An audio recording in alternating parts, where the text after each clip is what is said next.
What's going on, guys? Welcome back to the channel. So today's video, I need to get my Honda CR-V the brakes done, and I'm gonna be doing the Seafoam, the throttle cleaner Seafoam, and I need to do that also because I need to do a smog check for this vehicle. And I mean, I'm pretty sure it's gonna pass, but you know what, it'll probably help, it'll probably benefit it, and I need to get this car running good. I gotta do the smog check, so that done. We'll be going out of town next week, not this week but next week, so I gotta go out of town probably for some work. I didn't get this car running pretty good, so that's the reason why I gotta do this right now. So yeah, let's just jump right into it.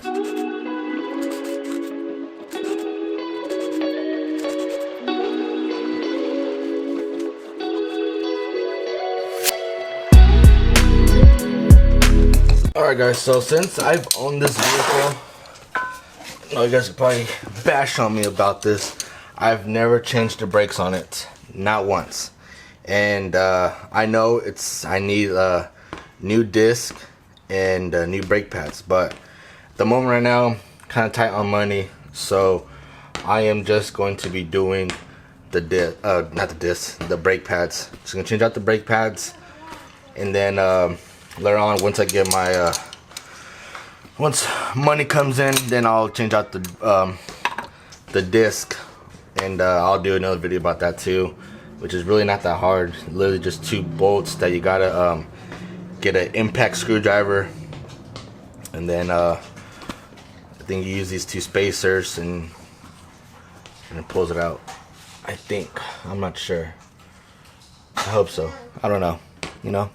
That's all. It'll be fun to do another video about that. But brake pads, that's it. Went to O'Reilly's, got the ceramic brake pads, all that good stuff. Oh yeah, what a difference. That's gonna make a big difference right there. Okay, go play. So I guess you can hear my son. He's my little helper. He likes to help me out. Let's see, what size is this? 14. So what you're gonna need is a 14 millimeter. It's 2 bolts, one up here and one up here, and then loosen them up.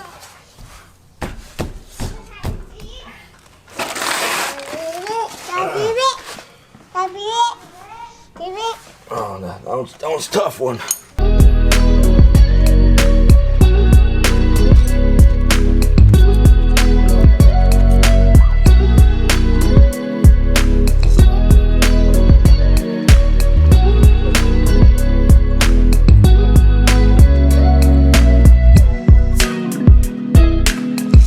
I don't like having this caliper hanging, but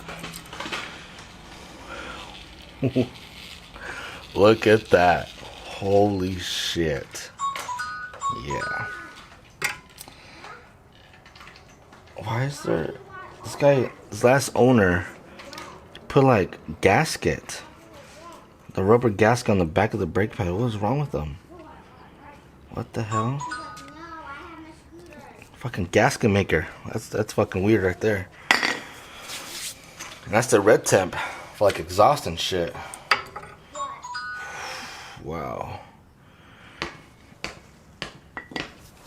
Oh man.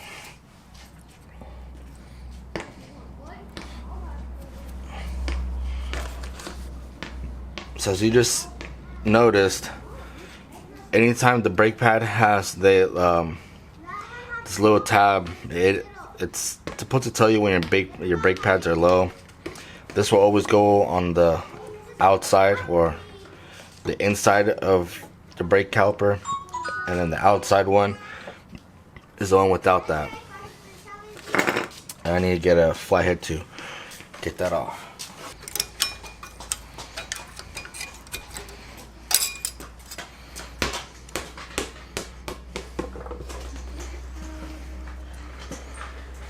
Okay, so some brake pads will come with new hardware. Sometimes they won't. But I got these O'Reilly, so whenever you buy the ceramic ones, they do supply new hardware. So since I got it, might as well use it, right?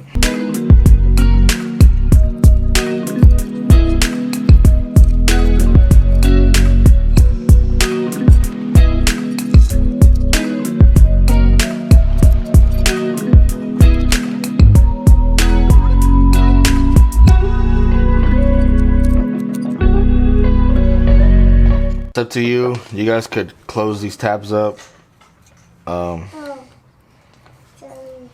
I'm not gonna do it. It's fine, just like that. Guy literally put gasket maker. I think he put gasket maker. I don't know what he was thinking.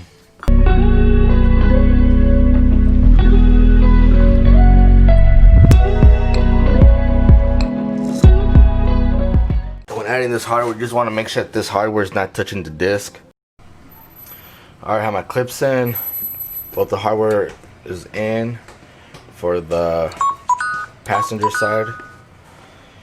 And yeah guys, so if you guys had a new disc, you know, from touching the disc and putting the brake pads, you would want to get a rag and some brake cleaner, spray it off, just clean up the disc, get all that nasty gunk off of there. But since these are my old discs, I'm not gonna do that. I'll probably, maybe, I don't know, I'm not gonna say for sure when, because usually I say I'm gonna do this video, I never end up doing it. So I'm not even gonna say when, but in the future I will be changing out my disc, not only for this vehicle, also for my Kia Sedona.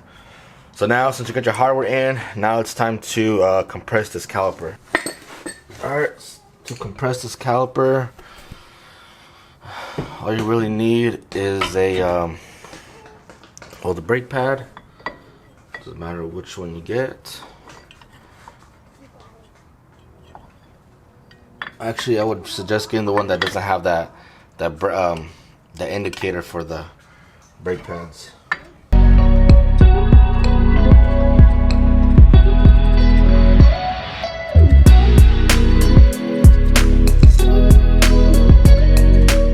Try to get it in the middle somewhere, so that way when you compress it, the brake pad compresses that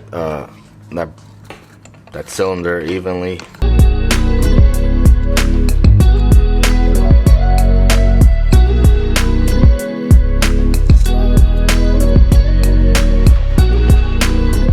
And if you guys are noticing that when you guys are doing this and your cylinder's not compressing, then there's probably a problem. It's probably something stuck inside that chamber. You could get like a kit to repair that, or honestly just buy a new one. O'Reilly AutoZone, I'm pretty sure they when you buy a new whole brake caliper, they give you lifetime warranty. So it's up to you, but that's only if the cylinder doesn't want to compress. But if it does compress, then you're good to go. So mine compressed good. Put this back on.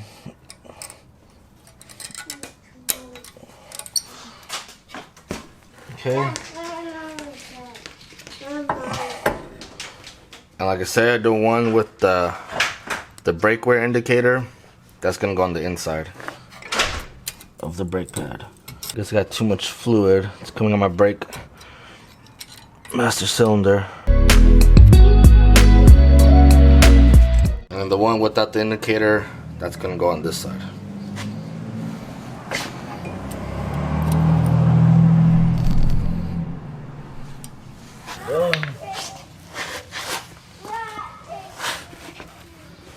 And if you guys did have brake grease, you guys would put it on the outside. And not only that would you put it on the outside, you would put it on this tube right here, because this actually slides. So the last owner actually put some lithium grease. So that's what it's for.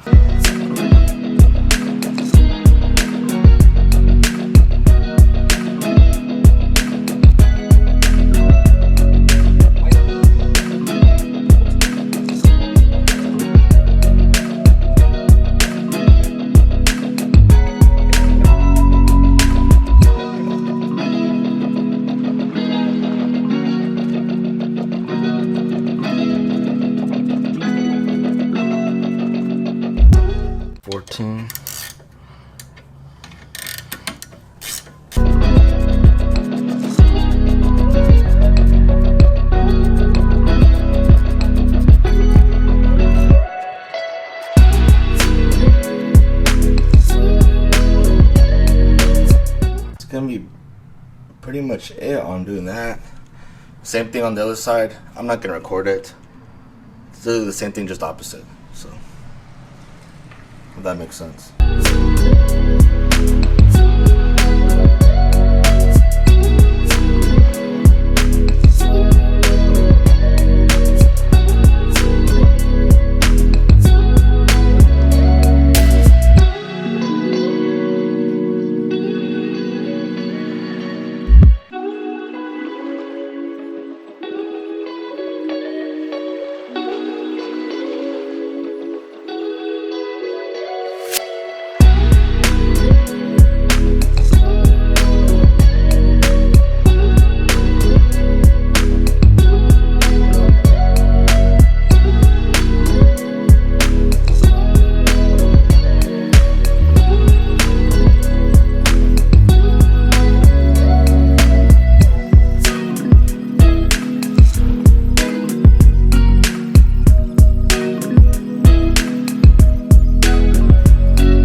So like I said, this is gonna be like a two-part series.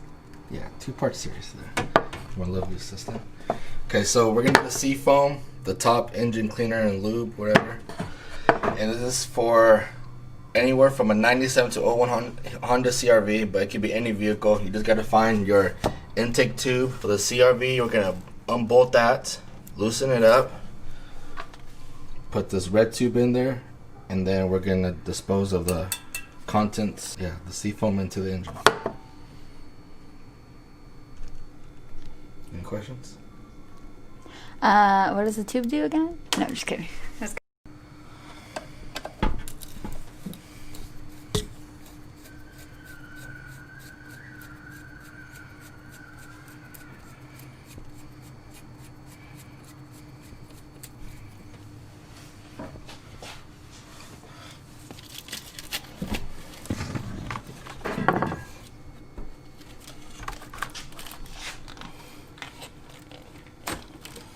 Okay, you just need that much room. I'm gonna put this tube in, and it should be.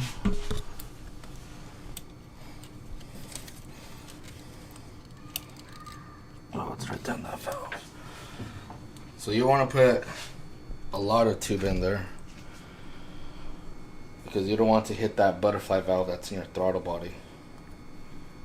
So about that much, a quarter.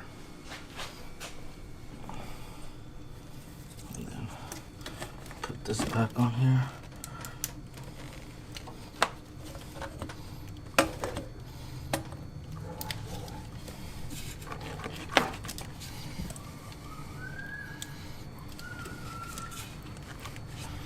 What you got in there doesn't have to be in there tight. And then let's see what the instruction says. Won't bench endless. Hook guard, throttle plug position here. And refit the boot with the hook, throttle plug. Okay. Now connect that to the bottle. Alright, so basically for this, you're gonna need two people. One inside of the car. You're gonna turn on the vehicle, leave it at 2,000 RPM, and while the other person's doing that, someone will be spraying the bottle. Get rid of all of it. Once the whole bottle is empty, then you'll turn on the engine, let it soak in the engine for about 10 minutes. Turn back on the vehicle, and then just let it idle. Let's do it.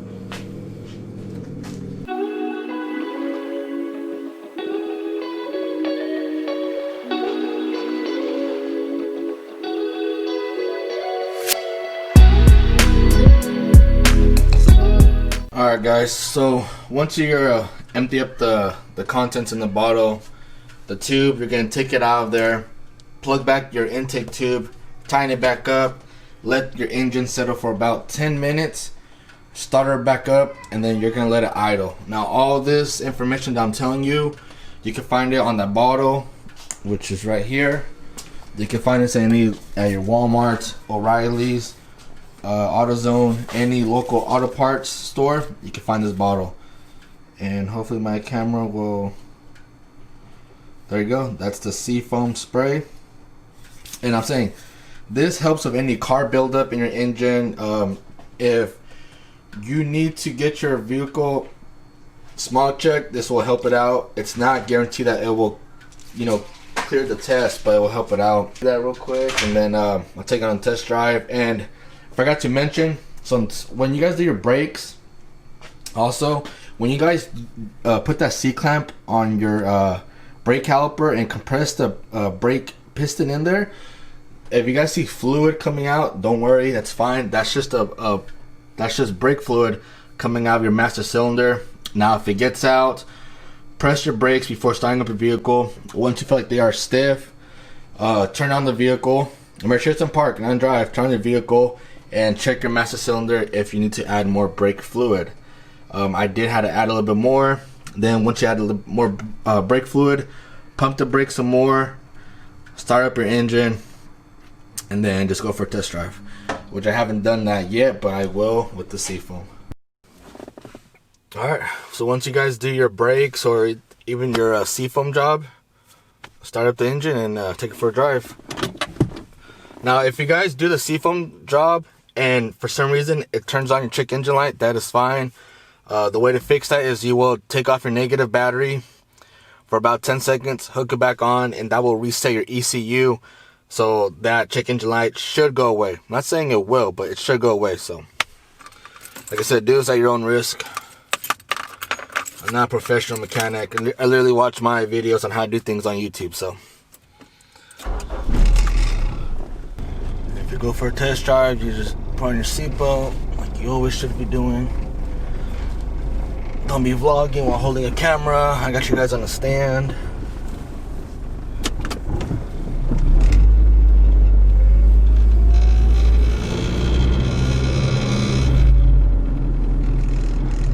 And if you guys are testing out the Seafoam, you guys want to test this out somewhere in the outskirts. Somewhere where because your car will blow out smoke. And don't be alarmed, it's nothing bad. It's just the Seafoam cleaner burning up all that gunk in your engine. So if it burns up, if your car starts to smoke a little bit, that's normal. It can smoke a lot, that's totally normal. Just drive it around, put your engine on a load, meaning press on the gas, and then if it still smokes after doing all this, then what you're gonna want to do is change out your oil, do an oil change, because you still have some of that Seafoam contents in your oil, and that's what's making it burn. So hopefully once you do all that, it should go away. But I'm just driving around real quick.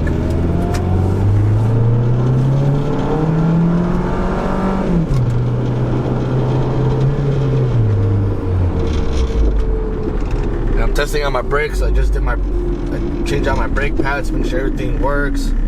Make sure I don't hear no squeaks or squealing in the brakes. But yeah, I'll get back to you guys once I'm at home. Alright, so my check engine light is on. So like I said, all you're gonna have to do is disconnect that battery, and it should disconnect that negative, the ground wire on your battery, and it should go away. Take it off for about 10 seconds and then put it back on, and it should reset the ECU. And now since I drove my vehicle, I'm hearing some squealing, but I think it's that that disc around the wheel, that little heat shield around the disc, whatever. And I think that's scraping our brake disc, and that's making it do that noise. I hope that's what it is. If not, it's probably time for wheel bearings, but it's a pain in the ass to do. But yeah, let me disconnect that negative battery, and then hopefully it takes that away. Alright, I took off that negative ground wire for the battery for about 10 seconds, and my check engine light is gone. So now I'm ready to go do this small chick, and I hope she passes. I need this car running good for work. Alright guys, so I didn't make an outro, so I'm doing one right now. Like always, follow my podcast with my wife, Discreet Parents. It would mean a lot to me, and it would help out the channel a lot. And also, hit that like button, comment down below, subscribe to this channel as well. And like I said before, the more you guys subscribe, the more you guys like it, the more you guys share my content, it gets me more motivated, and that makes me want to just bust out more videos. And yeah, you got anything to say, AJ? Burst. Later.